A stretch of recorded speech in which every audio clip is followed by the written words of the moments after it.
美国的制裁还没落实，普京的反击就已经来了。俄海军在美家门口演练摧毁航母，这是在给美国敲响警钟吗？敬请关注本节目，了解详情。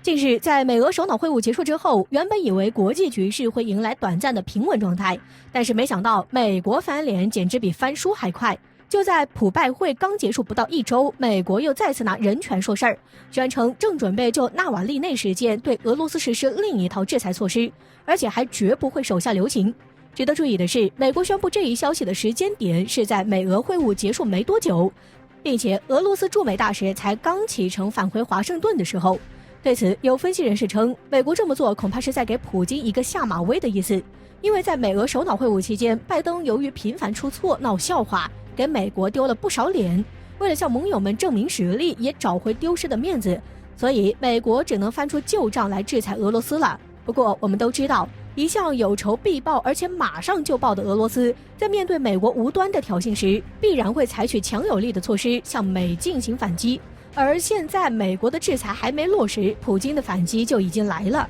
据俄罗斯国防部发布的消息显示，俄海军太平洋舰队近日举行了模拟摧毁敌人航母战斗群的军事演练，参演的军舰包括了瓦良格号巡洋舰、沙波什尼科夫元帅号护卫舰以及阿尔达尔、齐坚扎波夫号、管美号和轰鸣号护卫舰在内的俄罗斯海军太平洋舰队的主力战舰。据悉，本次演习的地点位于夏威夷主岛以西300至500英里的地方，而且还有未经证实的卫星图像显示，俄海军的战舰曾于演习期间出现在了檀香山以南35海里的位置。同时，美军还派出3艘军舰对其进行监视。如果这个距离是真的，那么就像美媒所说的那样，俄军舰这次是跑到美国家门口来演练摧毁航母了。不仅如此，还有美媒报道称，最近几周在夏威夷附近海域活动的俄罗斯舰船中，还有一艘属于情报侦察船只。在美媒分析看来，俄军可能已经把目标瞄向了太平洋中部和夏威夷海域，这就给美国敲响了警钟。它意味着俄海军未来可能在夏威夷附近海域的演习会越来越频繁，俄军的战舰和战机也会成为该地区常见的景象。不得不说，俄罗斯的做法真的是以其人之道还治其人之身，这次轮到美国被自由航行了。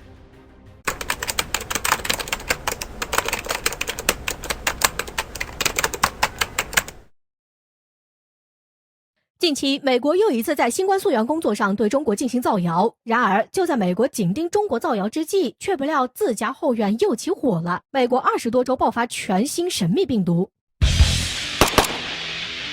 在当地时间6月20号，美国媒体《华盛顿邮报》报道了一份关于美国出现全新病毒的消息，但却很快遭到限流。不过，英国媒体《每日邮报》恰好转载了该消息，让这一信息得以曝光。据其报道，美国疾病控制与预防中心 CDC 的官员正在美国20多个州进行详细调查新出现的神秘病毒。这种病毒发病状况与肺结核十分相似，目前已出现8名死亡病例。按照报道中介绍，美国 CDC 的说法是，这种神秘的肺病爆发是从过去的春季开始，当时是有一批脊柱手术患者接受了一批名为 FC 的骨修复产品引起。十分奇怪的是，在出现感染病例的1个月后，这批 FC 才被召回，而美国 CDC 对此也是语焉不详，详细的爆发地点也没有透露，仅仅在对外声明中声称，目前印第安纳州和特拉华州的感染情况最为严峻。有英国媒体就指出，美国的官方声明中使用了一个十分巧妙的英文文字游戏，过去的春季，因为通常来说，很多人的第一反应是去年春季，但是这也很有可能是指2021年刚刚过去的春季。这种模糊时间概念的词语出现在美国 CDC 的公告中，就显得十分微妙，因为这通常意味着正在试图隐藏某些信息。而且就防疫的角度来说，美国这一种爆发的全新神秘病毒仅仅通报了2个州，剩下的20来个州却是只字不提，当局的反应十分诡异。有观察人士指出，美军生化实验室在进行一些人体实验时，往往十分粗暴，很少会去招收志愿者之类的，用需要花钱的手段，要么是在实验体不知情的情况下进行，要么就是假泄露真实验的方式，故意留出一小部分病毒，然后针对当地人的生理变化搜集数据，得到实验结果。这也是为何美军生化实验室周边经常会出现一些诡异的感染性疾病，又在短期内消失。此前就有美国士兵向媒体披露美军生化实验室的肮脏行为，但最终却遭到意外死亡。面对这种新出现的神秘病毒，美国 CDC 的反应又十分诡异，很难让人不往生化实验室的再泄露上猜测。而且，即便是美国自己的媒体《华盛顿邮报》在报道中也承认，通过脊柱手术的方式传播疑似肺病的病情，这是极端罕见的情况。很多美国国内从事相关产品研发的医药公司，基本不会对该产品中的此类肺部细菌进行检测。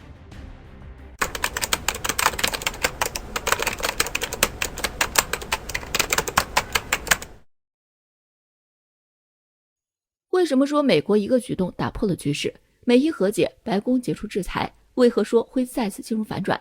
而至此去美元化是否成为空谈？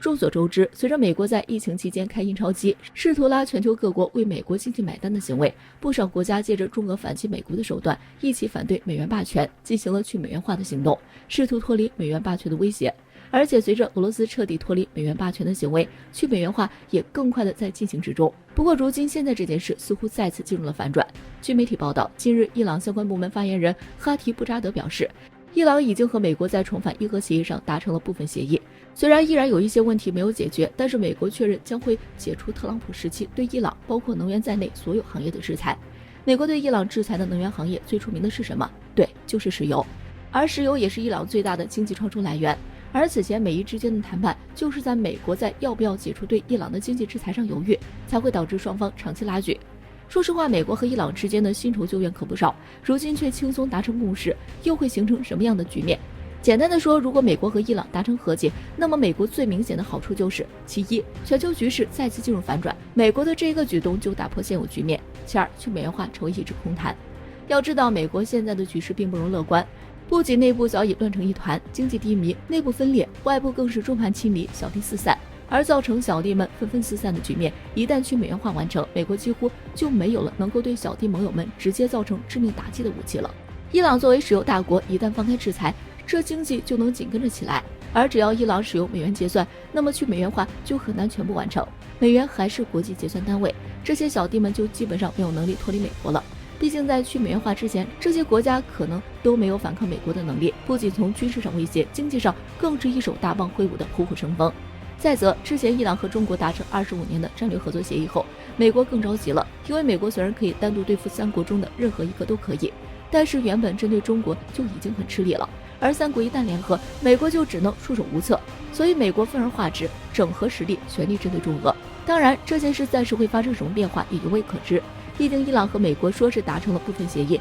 其中一没有去美元化的协议，二没有石油结算的明确表态，所以这件事还是要再看后续结果。如果伊朗守住了去美元化，那就一切都好说，不然普京的一番心思就白费了，而中国也会再次被美国加大挑衅，也许就会被逼顿悟。